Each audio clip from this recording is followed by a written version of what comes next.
Behaviour in rehabilitating the traumatised equine in a welfare organisation. Hello, my name is Ben Hart. I'm the Senior Lead for Behaviour and Human Behaviour Change at the Donkey Sanctuary. And I just wanted to share with you in this presentation how we try and bring a behavioural approach to working with a large number of equids, and how that approach can be broken down. You'll see similarities in what we do because we're using the science of behaviour to much of maybe what you're already doing. But I think it's useful to consider situations where we're talking about rescue, rehabilitation. Not every animal comes to us with a perfect track record of behaviour, and not every animal comes to us with a perfect bill of health, and therefore we need to do things. And how do we do them? So I want to just talk you through this whole process of working with behaviour with larger number of equids, and how we try and apply some behaviour principles. I just wanted to say right at the get-go, so there's really clear part of the physical.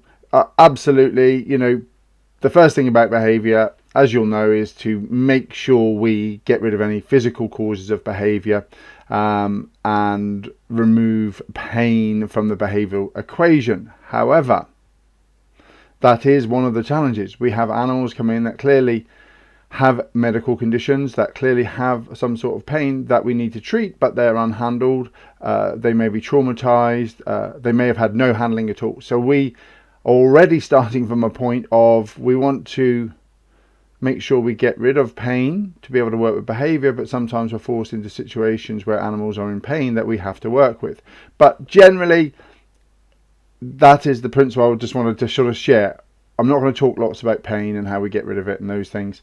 I'm just going to park that as a given. Hopefully you'll accept that from me at this stage, and we'll talk about how we move on, because one of the questions that we're often asked for rehabilitation, how do you get it done when it has to be done? We've got an animal that comes in, maybe of an unknown origin, has to be scoped for the health of themselves and the rest of the herd, or they have some sort of injury or long feet or whatever we might need to do to make that animal comfortable before we can progress their learning and rehabilitation.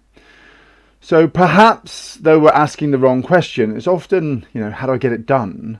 When really what we should be asking is this very simple process of reframing that into, how do I do it remaining safe while working with a donkey that is fearful, and that I want to be less stressed and easy to work with next time?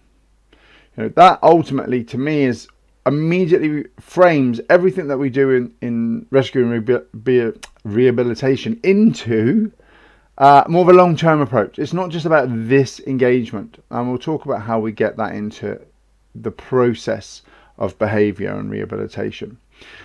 I will also say restraint and drugs can play a huge amount on these early interactions.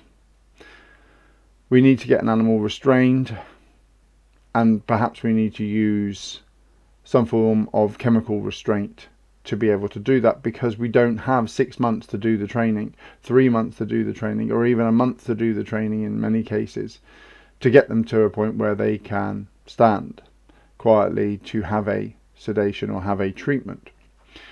So it's worth remembering that most accidents happen when equines are fearful, rushed, under pressure, and are not given a sufficient time to calm down.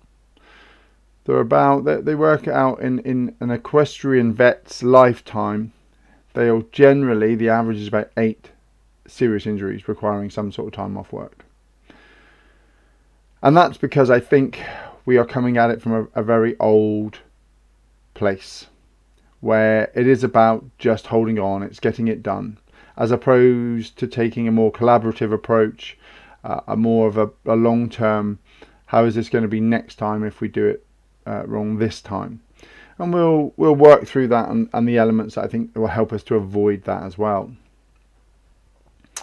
So yeah, as I say, just be thinking in this sort of statement, as if we know that, how do we slow things down? How do we create the time to allow the animal to think, to come down, to build that resilience as we're working with them? Well, let me give you a little example here, because a story is always a much better way of illustrating things. You must consider getting it done as part of the process of rehabilitation. It's not separate from, we'll get it done and then we'll start being nice to the animal. We'll get it done and then we'll begin training. No, this is already training. It's their experience of us from the get-go. So it's going to influence how they think about us, their environment, everything else. And it's not what's done to the animal, but how it's done. That is the determining factor of an animal's future rehabilitation. So I often see people kind of get stuck with the mindset, well, we've got to do this, therefore it's going to be unpleasant. We just have to accept that and move on. It doesn't. Yes, the procedure, maybe having a needle or things are uncomfortable. There's no doubt about that. They may even be painful. But it doesn't have to be a really bad experience. And that depends on how we frame the work that we're doing. For me, it's really important that the whole team that's working with the animal needs to have the attitude of giving the good experience. And what do I mean by that? What is giving the good experience? Well, quite simply, let me explain. Here is a donkey. She is a Bureau of Land Management Bureau from California. She came as a group of 25 other burros that were unhandled, apart from being run through a chute at the corrals where they are housed, and had a head collar put on. She came about an hour and a half journey to a donkey welfare symposium. Part of the 25 donkeys were going to be worked with by student vets to give them an insight into working with behaviour and understanding donkeys. She got off the trailer, and almost immediately I noticed she had a large cut in the heel of off hind foot, such that it absolutely needed to be treated. Now, you know, we've got 25 animals. We've got little or no handling. In their facilities where they come from, they would go into a squeeze chute and be sedated or turned over. We didn't have any of those facilities. So it's about quietly using a process of pressure and release to be able to restrain her. Some brilliant veterinary intervention, quietly working for the sedation as a team, and she was sedated.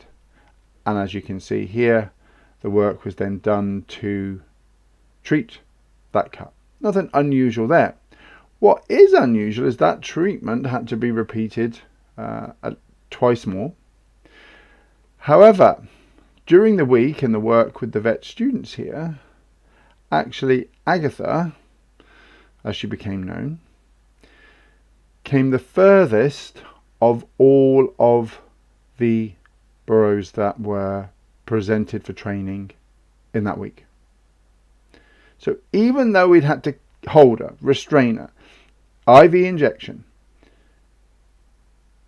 do all the work 3 times, she didn't have the fear of humans that would be traditionally experienced in such a situation. And it's so important. What we do is one thing, but how we go about it. And this is the concept of giving the good experience. The whole team working together to say, how can we give this animal a good experience? To do that, we have to understand some conflict. I think it's a great picture. This is an island, and this donkey clearly does not like being scratched by me. They kind of have that fearful curiosity. I maybe want to be with you, or lean in a little bit, or let you use some negative reinforcement through pressure and release to get up to me, and then maybe have a scratch. But I'm thinking about leaving. And this just reinforces this fact that everything we do from the very first introductions influences that donkey's opinion of us, and therefore their decision-making process. They have this flight mechanism. Donkeys particularly also have a bit more of an engaging flight mechanism if they feel cornered and trapped because of their evolutionary differences to horses. I'm not going to go into that today. If you want to know more about donkeys and their behaviour and the differences from horses, there'll be some resources at the end, or visit the Donkey Sanctuary website. Lots of resources to explain that. I will just say, if you are in charge of donkeys, if you're caring for donkeys, do not treat them like small horses with big ears. Really important from both a veterinary and a behavioural point of view. Really drop everything you know about horses, come learn about donkey behaviour and be able to apply that. You'll get a much better response. I think the problem when we're rehabilitating equids in these sort of rescue charity situations throughout the world is a real lack of a plan, other than be nice, take time, catch, lead, feet. That's what we want to get done. I totally get that. That's exactly what people want to do, and with the best of intentions. These are good people, good facilities, better than where the donkey was usually previously. So why don't we make more progress? Why does it not go the way we want it to? And we don't just have a really clear plan that everybody can follow. So it has to be consistent for the whole team to follow. That's what we're trying to achieve. Something that everybody knows where everybody's at, and we can follow that plan. So the keys to giving the good experience, I've broken them down for me as just 3 simple areas. It's the human, the environment, and training. That's what we want to look at. So I'm just going to share those through. Pretty obvious. Give them a good environment that meets their needs. Who knew? But meeting their needs makes them calmer, more rested, less frustration, anxiety, all those sorts of things. So the better the environment in terms of providing for their needs, the easier it is to begin their rehabilitation. What do they need? I'm not going to labour this point because I'm sure you can work out that they need some appropriate feed and water. And again, donkeys have some different dietary requirements to horses, so please treat them differently. Get that information so that we're feeding them the right thing. Real browsers, high fibre feeds, none of the cereal feeds, none of the high energy feeds. We really need to avoid those in good, healthy, fit donkeys. We need them to be able to move. Social interaction. Although donkeys in the wild have more of a solitary lifestyle, or the evolutionary ancestry of the donkeys is a bit more solitary, they do have a need for social interaction and connection to other donkeys. In fact, they bond so strongly that if you separate a bonded pair, you can bring on a condition called hyperlipemia, and that can be fatal. Following that, just being separated from your bonded companion can cause a considerable amount of stress, and that stress can lead you to behave in a way which is difficult to then bring down, or to hope to get a veterinary intervention or treatment or training underway. So having a bonded companion nearby, really important, really useful. It's a key tip to working with donkeys. Do not split bonded pairs, and sometimes if it's a solitary donkey, they may be bonded to a goat, sheep, zebra, whatever. So just pay attention to that bonding in donkeys. And stimulation, yes, we need some stimulation here. The donkey's got some nice sand to roll in, but not only mental stimulation, but environment enrichment. So an environment that allows them to move, allows them to investigate, to browse, to spend time doing things that donkeys need to do. Then we've got a human element, which is really key here because this is central to the other two. But most humans have this kind of goal of safety and a relaxed animal, where everybody comes to welfare and rehabilitation with a good intention. So everybody's doing their best. Being safe is really important, obviously. Like I've just said, there are a large number of accidents with veterinarians. Think of everything about how can we make this safe. And safety isn't about PPE and all that stuff. Safety is about how we interact with the animals so that they don't have to overreact and panic and threaten us. The way we react, the way we work, creates safety. So if we're rushing, if we're not paying attention to the animal's body language, if we're pushing them over the threshold, then we are likely to be more unsafe. So safety comes from giving the donkey a good experience, because if we give them a good experience, they don't have to react so much. We're less in danger of being injured. I would say for a human, you've got to enjoy that journey. Enjoying the journey is a crucial element of rehabilitation. Sometimes it's a long journey. Sometimes it's a frustrating one. Sometimes it's a sad one. So how do you start out with a mental map of, I'm going to enjoy this journey, whatever it brings, always learning, always trying to see that while it doesn't always go right, it's all about that animal that's in front of you and trying to do the best thing that you can for that. And to enjoy that journey, you have to have grit. Now, grit's a really interesting topic. I could do a whole presentation on grit for you because it's so central to being able to work with behavior. It's that keeping going, that ability to have a bigger picture, a goal that allows you to keep going through the lean times, the difficult times, the hard times, the times when you're not getting much reinforcement because the animal's not progressing in their training in the way that you might hope. And so grit is a factor we can measure in human beings. There's some great work been done on this, and it's really worth talking to team members about grit. It's talking about, this is going to be a multi-stage program that we need to work with.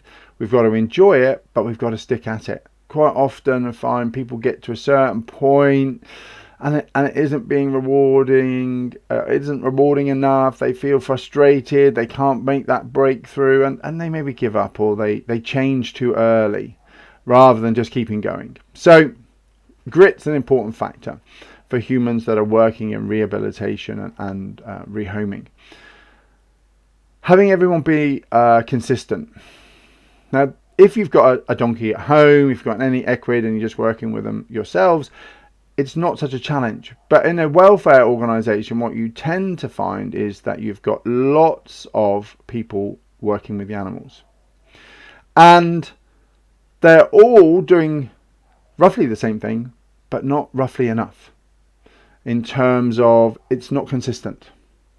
The animals can tell these tiny differences between people.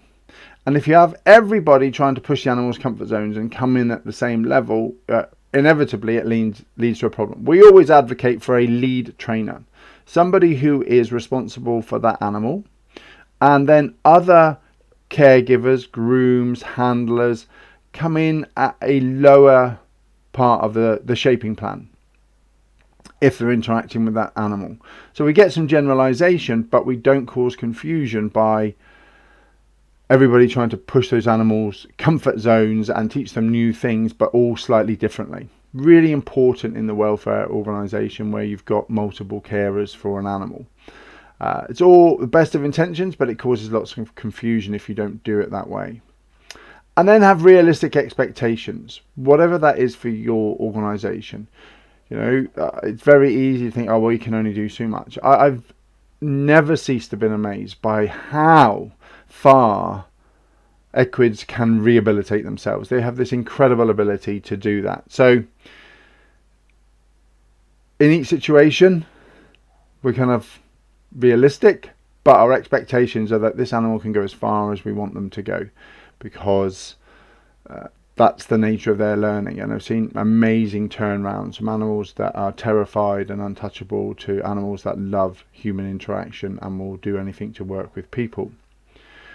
There's a little picture here just to sort of reinforce the good and bad days. Often people, I think in rehabilitation and welfare work, they have these good and bad days, and then why do they happen? And generally I think it's about how we push the animal a little bit too much.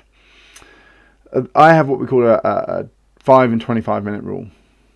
So if you don't stop after like 5 minutes when you get something good, and it might be 3 minutes, it might be 6 minutes, just sort of saying, but after a short period you generally get something really good.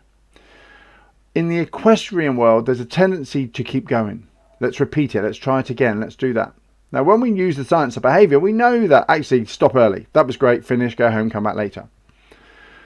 For some reason, and we're talking hundreds of years of ingrained mythology of how we should work with equids, the tendency is to try again, keep going. And obviously then we overexpose the animal, they push them past their threshold, they react, and then we have to spend 20 minutes getting back to where we were in the first 5 minutes. So we have these sessions where we're pushing the animal and on a daily basis. So we're pushing them, and it just goes too far. The animal doesn't learn what we thought. Then the next day they come back. We don't start lower down the shaping plan. People start in where they finished the last lesson. We don't think about the neural pathways, and consequently we overreach the animal. And we all of this natural cycle, rather than relying on the science of behaviour to say, let's stop early. Let's make sure that we do small sessions. Let's always start lower down the shaping plan than where we finished the last session. These just common good practices help prevent this good and bad day scenarios. The other common question, let's talk about time, is how long is it going to take? You know, and I will always say that really depends on how good you are, how good your timing is, how good your shaping plan is, how good your environment is, how good your team is, do you in goal, you know, can you slow down? Finally, you know, slowing down to go faster. These are all things that are about the science of behaviour. In the equestrian world, in equine rehabilitation, where sometimes the science of behaviour is not yet ingrained, we have real problems with this. Rather than when we apply the science of behaviour and we get good timing and we use positive reinforcement and we move forward thinking about making sure we use a good quality shaping plan, we really can progress very rapidly, as I showed you with Agatha. You know, 3-5 days in and she's further ahead and her training is advanced compared to other animals that hadn't had her experience. So it is really down to that, and we shouldn't be putting our expectations of how fast an animal should improve onto that animal if we don't consider how good the human is. How good is our training? You know, it's totally down to us. They will progress at the speed that's relevant to our abilities, the environment we create, all those sorts of things. So where does that take us? Well, it takes us into training. This is the final area. So, you know, the environment which we create, the humans around the animal, and the training. So they're obviously going to be related to the human element. Negative reinforcement, positive reinforcement. This is some of the challenge that we have with equines. You know, we don't always get the time, as I said, to work through the positive reinforcement, which can be incredibly quickly. We add that in. These animals have often had bad experiences with people. They have already developed defensive actions. They have a fear of people, a lot of conflict. And just being 8 feet away can produce, as in this picture with this donkey, a kick threat for some of them, because they've learnt that works. So you're dealing with a lot of learnt behaviour. It is sometimes really difficult to give a positive reinforcement. It's certainly not a physical one like touch, which they learn to accept.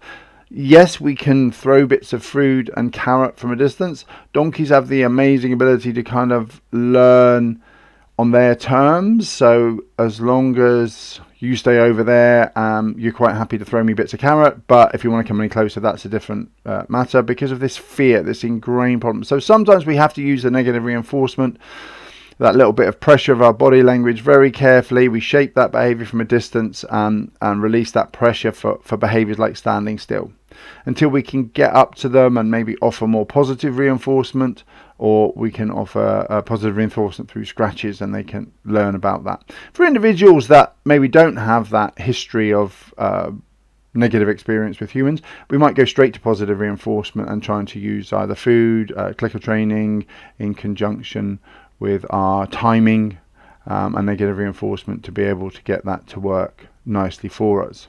I'm not going to, go through all of these. You know what systematic desensitization, I'm sure, and counter conditioning is, but we're building trust through the predictability of our behavior. What I will say is we need to get a written training plan. Again, this may be really common if you are in the zoo world, if you are working in a world that readily adopts the science of behaviour, what I tend to find is that it's not so readily adopted within the equestrian world, and having a written shaping plan is alien to most equine owners.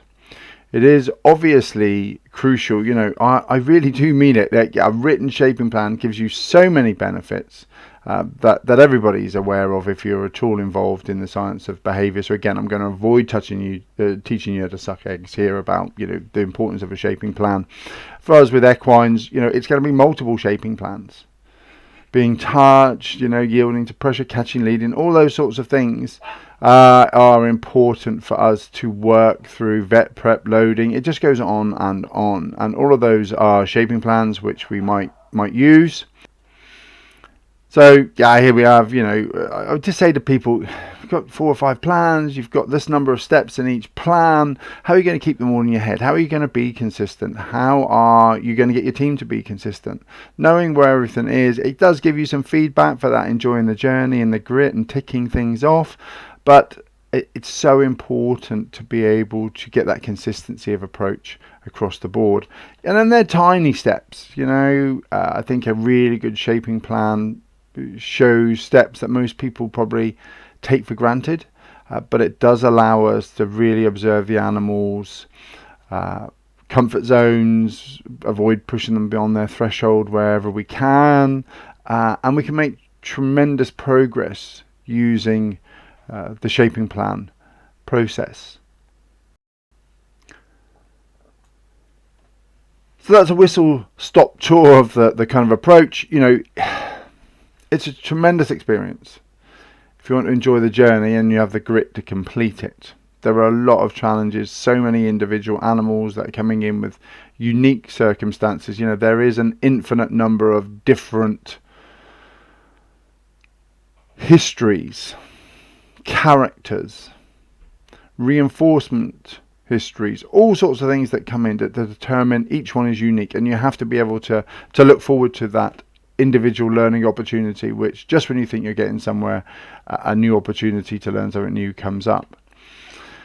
We've talked about the 3 elements that we need to ensure are in place. This right environment to ensure the animal is relaxed and calm so you can begin work.